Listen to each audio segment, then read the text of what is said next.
नमस्कार दोस्तों, स्वागत है आपका द क्रेडिबल न्यूज पर। मैं हूं विवेक रंजन।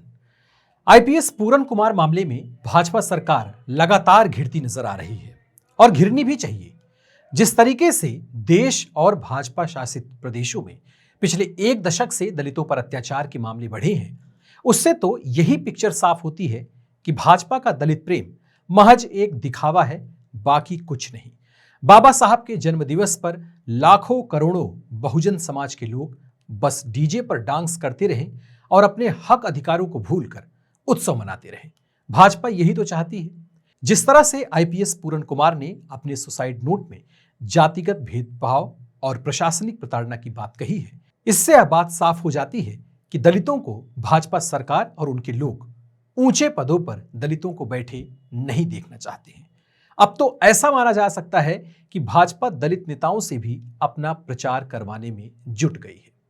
आईपीएस अफसर पूरन कुमार की मौत पर अब सियासत भी शुरू हो गई है। राहुल गांधी से लेकर कई कांग्रेस नेताओं ने पूरे मामले पर भाजपा सरकार को घेरा है।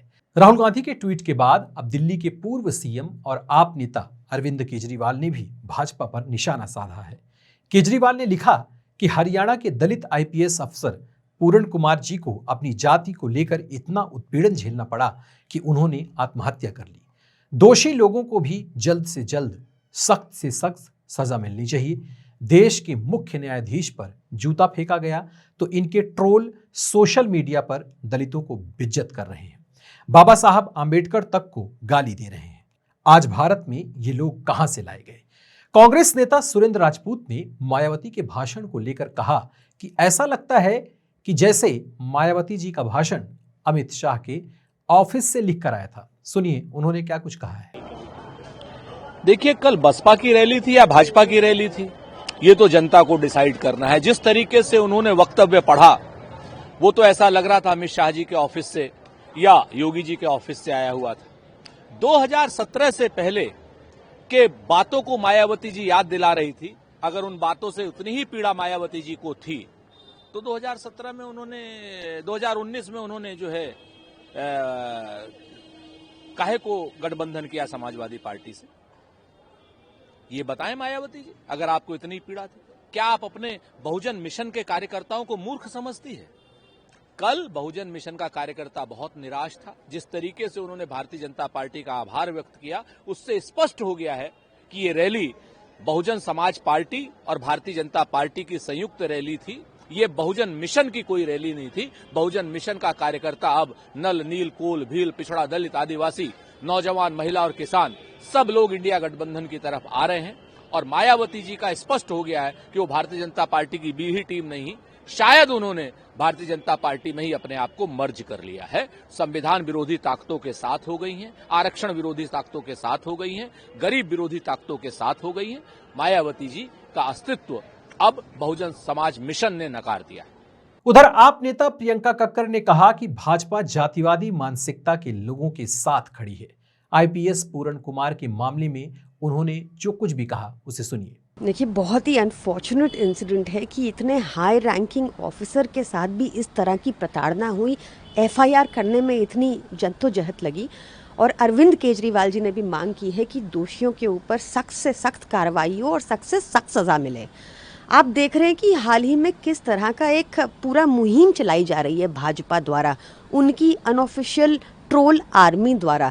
कैसी कास्टिस्ट बातें की जा रही हैं, किस तरह के वीडियो सीजेआई तक पर बनाए गए, इतने आपत्तिजनक वीडियोस बनाए गए। ये बहुत ही रिग्रेटेबल इंसिडेंट है कि भाजपा शासन में इस तरह की बार बार हम क्राइम्स देखने को मिल रहे हैं और ये एक प्रोग्रेसिव इंडिया का संकेत नहीं मिलता इससे। हम अपने देश को कहाँ लेके जाना चाहते हैं इससे?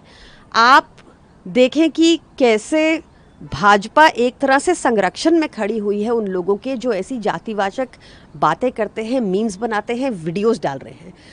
इन सभी के ऊपर बहुत सख्त कार्रवाई होनी चाहिए। This should not be taken lightly. आप सोचिए कि अगर एक आईपीएस ऑफिसर को इस तरह की प्रताड़ना झेलनी पड़ रही है तो एक आम इंसान को उनको किस तरह की प्रताड़ना झेलनी पड़ती होगी। इसी बीच अजय सिंह चौटाला ने सुसाइड नोट में लिखी बातों का हवाला देते हुए भाजपा सरकार पर निशाना साधा है और अपनी पार्टी के साथ जनता को सरकार के खिलाफ लामबंद करने की भी बात कही है। लोगों को इकट्ठा करेंगे, सरकार की बेकायदगी को बताने का काम करेंगे और लोगों को लामबंद करेंगे। कांग्रेस नेता पवन खेरा ने कहा कि दलितों पर अत्याचार बढ़ने में पूरी तरह सरकार जिम्मेदार है। उन्होंने आगे ये भी कहा कि ऐसी घटनाएं तभी होती हैं जब घटना को अंजाम देने वाले पर किसी ताकतवर व्यक्ति का हाथ हो। सुनिए उन्होंने क्या कहा है। ये कोई आप इसको एक घटना मान के मत देखिए, ये अनेक घटनाएं ऐसी हो रही हैं। हमारे राजस्थान में हुई, मध्य प्रदेश में हुई, जिस तरह से दलितों के साथ व्यवहार हो रहा है। Chief justice of India, Bharat की राजधानी में सुप्रीम कोर्ट का जो सबसे बड़ा जज है, चीफ जस्टिस है, उस पर जूता चलाने की हिम्मत कैसे आ गई? और उसके पहले रायबरेली में क्या हुआ, एक दलित युवक को पीट पीट कर मार दिया। ये हिम्मत तभी आती है जब आपके ऊपर आप किसी ताकतवर व्यक्ति की शरण में होते हो। ताकतवर व्यक्ति कौन है आज इस देश का? उसकी विचारधारा क्या है? यही विचारधारा है, क्योंकि इन्होंने पिछले 11 साल में हर जगह विवाद पैदा करने की कोशिश। ये देश इतना विशाल है कि ये संवाद से चल सकता है, विवाद से नहीं चल सकता। तो सर, राजस्थान में आप विजिट कर रहे हैं लगातार, किस तरह का रुझान आपके सामने आ रहा है? लोग त्रस्त हो गए। कभी भी एक सरकार जो चुनकर आते हैं, उस सरकार का हनीमून पीरियड 2-2.5 साल 3 साल चलता है। ये ऐसी सरकार है जहां 6 महीने में ही हनीमून पीरियड खत्म हो गया। SMS हॉस्पिटल में क्या हुआ, कॉफ सिरप पी के जो बच्चे मरे, वो किसी को कोई चिंता नहीं, कोई जवाबदेही नहीं। मुख्यमंत्री को जवाबदेही छोड़िए, प्रशासनिक अनुभव नाम की चीज ही नहीं है। पर्ची से बन गए, उन्हें भी नहीं मालूम था वो मुख्यमंत्री बनने वाले हैं। तो ये अगर ऐसी स्थिति होगी तो जाहिर सी बात है कि सरकारें अपना मैंडेट खो जाती हैं। इलेक्शन से बहुत पहले ये सरकार ऑलरेडी हार चुकी है। एक सर आखिरी सवाल, तमिलनाडु में डिप्टी सीएम कह रहे हैं कि जो शिक्षा नीति है, राष्ट्रीय शिक्षा नीति, वो जबरदस्ती थोपी जा रही है, संस्कृत और जातिवाद आधारित शिक्षा नीति। इसका मैंने आपको कहा कि ये देश संवाद से चलता है। आपको कोई निर्णय लेना है, सबको बैठ के मिलकर निर्णय लेना चाहिए। परिवार में भी जब हम कोई निर्णय लेते हैं तो सबको साथ जोड़कर तब निर्णय लेते हैं।